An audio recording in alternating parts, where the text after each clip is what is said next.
Hi everybody, this is Mike Brennan here at the National Hurricane Center. It's just after 11 a.m. Eastern Time on Monday, August 18th, coming on this morning with the latest on still very powerful Hurricane Erin, located here just to the northeast of the Turks and Caicos Islands, about 110 miles north of Grand Turk, re-strengthening this morning to a powerful Category 4 hurricane, maximum sustained winds now around 140 miles per hour, and the hurricane is now moving off towards the west-northwest now at about 10 miles per hour. So while the core of Erin is remaining to the east and northeast of the Turks and Caicos and the Bahamas, we're still seeing some impacts here. We have tropical storm warnings in effect for the southeastern Bahamas and Turks and Caicos Islands, tropical storm watch for the central Bahamas.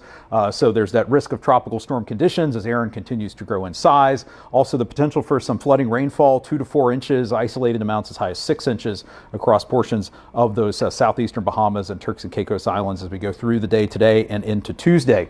Now, if we zoom out a little bit and look at the forecast track of Erin as we go through the week, we are still expecting this northwestward motion followed by a turn to the north as we go through Tuesday and Wednesday, and then an acceleration taking the center of Erin northeastward out into the North Atlantic as we go from Thursday into Thursday night and Friday. And while the forecast track of Erin still has the center of the storm remaining between the North Carolina Outer Banks and Bermuda as we go from Wednesday into Thursday morning, the track has shifted westward since yesterday, which will bring a more enhanced risk of some of those peripheral impacts into portions of the Outer Banks of North Carolina. But again, Erin is expected to grow rather dramatically in size. If you look at the wave height field forecast as we get into Wednesday night and Thursday morning, these dark colors here are significant wave heights in excess of 20 to 30 feet, even exceeding 50 feet near the center of Erin. So this is going to make for very dangerous marine conditions across all of the western Atlantic and increase the risk for dangerous and life-threatening surf and rip current conditions across almost the entire U.S. East Coast. And by tomorrow, everywhere you see in red here, so basically from South Florida through Georgia, North and South Carolina, up into the mid-Atlantic states, southern New England, with a high risk of life-threatening surf and rip current conditions. So these are going to be situations where you're not going to want to be in the ocean, and you're going to want to heed any precautions given by your local officials. Pay attention to any beach warning flags. And these dangerous surf conditions are going to continue throughout much of the upcoming week. So it's just not going to be a very safe environment to be in the ocean. And just a reminder again, even though the weather can be nice at the coast, it can still have dangerous surf and rip current conditions from a hurricane that's well offshore, like we're going to see with Erin.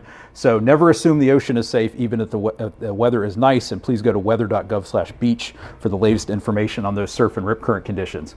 As we back up and want to zoom in here, this is a slide from the National Weather Service office in Morehead City, North Carolina, showing some of the highest impacts we're expecting to see from Erin here along the North Carolina Outer Banks.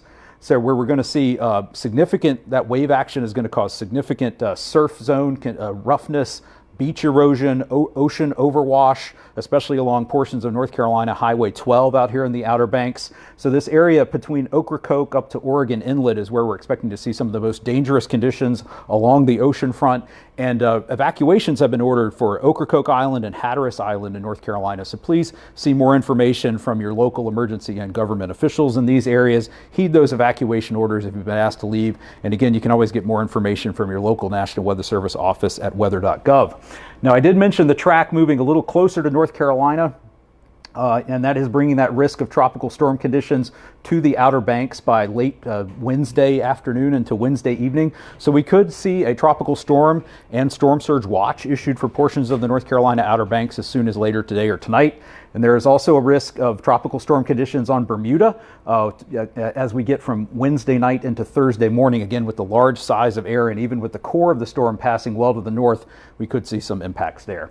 So as we wrap up here on this Monday morning here, those key messages on Erin, we're going to continue to see heavy rainfall through today over portions of Hispaniola, and through Tuesday for the Turks and Caicos and portions of the Bahamas. Could produce some flash and urban flooding are possible in those areas. Tropical storm conditions expected in those tropical storm warning areas in the Turks and Caicos and southeastern Bahamas today, with tropical storm conditions possible in the central Bahamas as we go from later today into Tuesday in that watch area.